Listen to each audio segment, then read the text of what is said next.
feel your love.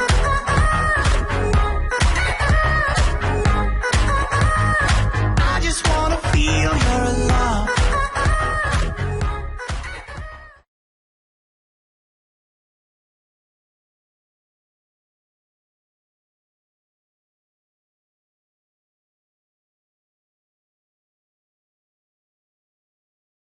Bueno, a continuación en la introducción vamos a abarcar el tema de qué son las proteínas. Estas se construyen a partir de aminoácidos y en los aminoácidos se encuentran dos grupos o se dividen en dos partes, esenciales y no esenciales, es decir, las que necesitamos y no necesitamos. También las proteínas son los componentes principales de todas las células del cuerpo. Los seres humanos podemos producir internamente algunas proteínas, pero, sin embargo, otras debemos obtenerlas forzosamente a través del consumo de alimentos con proteína. Las proteínas se encuentran en origen animal y vegetal, pero su aparición es más en el origen animal.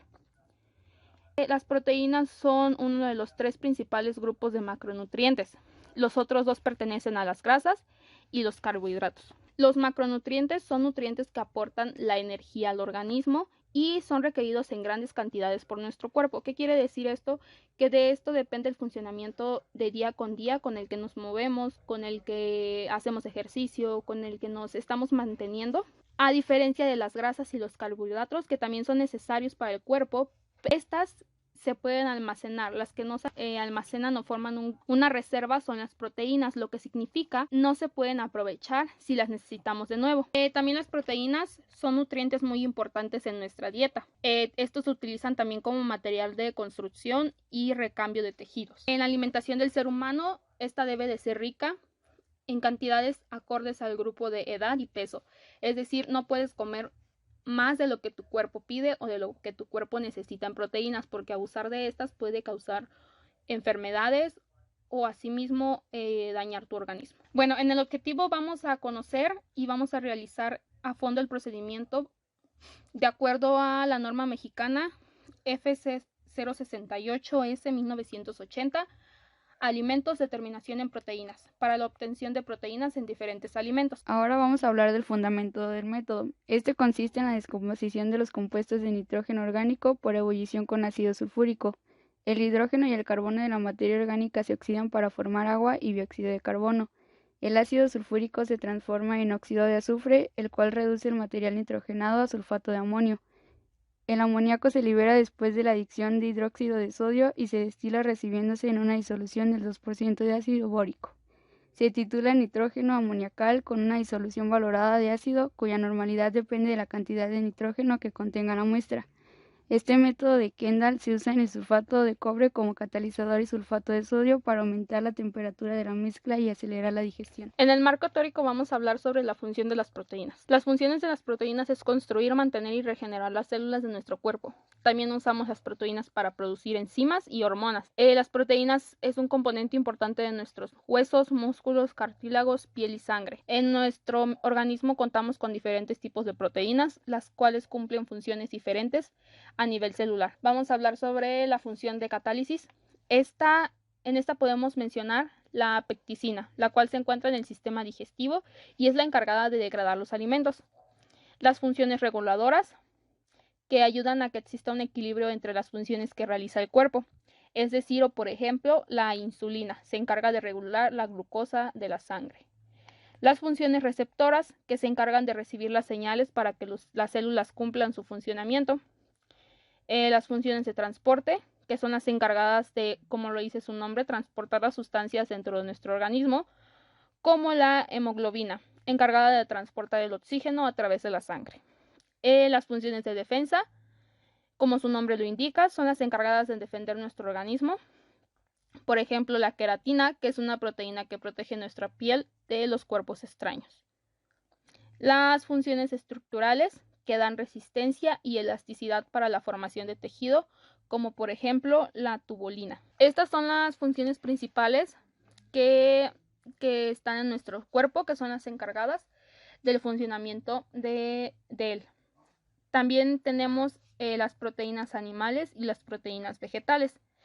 Las proteínas animales son aquellas que se encuentran, pues como lo dice su nombre, en los animales. Los ejemplos más destacados son las que proceden de los huevos o de la carne, pero también está en el pollo, en el pescado o productos de origen animal como leche, quesos, etc. Ahora las proteínas vegetales, que son aquellas que podemos extraer de la ingesta de vegetales como legumbres, harinas, frutos secos o fruta.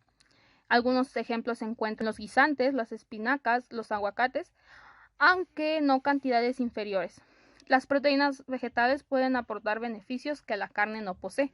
Como lo mencioné antes, las proteínas vegetales que pueden aportar beneficios que la carne no posee, pero ambas proteínas como animales y vegetales poseen diferentes nutrientes y grupos de macronutrientes que ayudan al desarrollo de las actividades diarias de los seres humanos. Ahora seguiremos con los materiales y reactivos que necesitamos para la determinación de proteína. Primero empezaremos con los materiales. El equipo de vidrio empleado debe cumplir con los requisitos que establece la NOM PBB14. 1. Matraces Hendal de 500 o 800 centímetros y material común de laboratorio. A continuación mencionaré los reactivos que se utilizarán. Estos deben de ser de grado analítico. Cuando se indique el agua, debe de usarse agua destilada. El primero sería el ácido sulfúrico concentrado, sulfato de cobre pentahidratado, zinc granulado, hidróxido de sodio. Este se debe disolver con 500 centímetros cúbicos de agua, 500 gramos de hidróxido de sodio, sulfato de sodio anhidro, ácido bórico al 2%, solución de ácido clorhídrico al 0.1. Indicador Shiro-Tashiro. Este se debe disolver en 0.2 gramos de rojo de metilo en 60 centímetros cúbicos de alcohol y aforar a 100 centímetros con agua. Disolver en 0.2 gramos de azul de metilo y aforarlos a 100 centímetros cúbicos con agua. Mezclar 2 partes de rojo de metilo y una de azul de metileno. Y ahora para terminar veremos aparatos y instrumentos. Uno es digestor y destilador Hendal y balanza analítica igual a 0.1 miligramos de sensibilidad.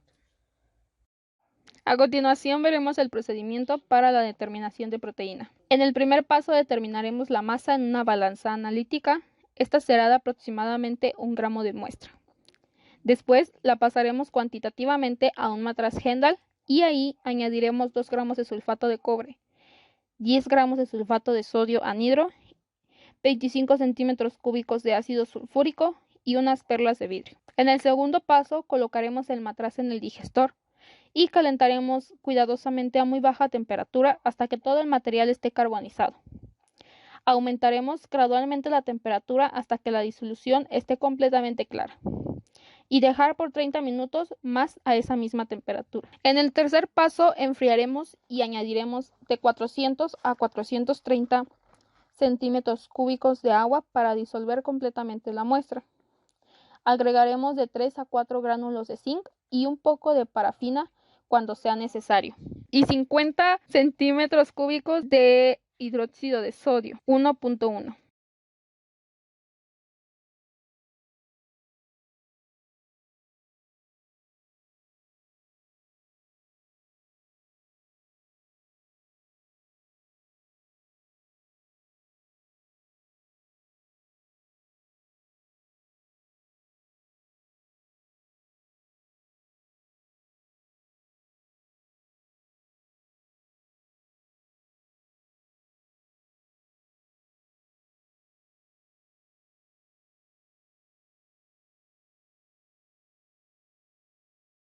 Bueno, como conclusiones generales, ya dando información a el procedimiento, materiales, fundamento y todo lo que se empleó para la determinación de proteínas con el método Hendal.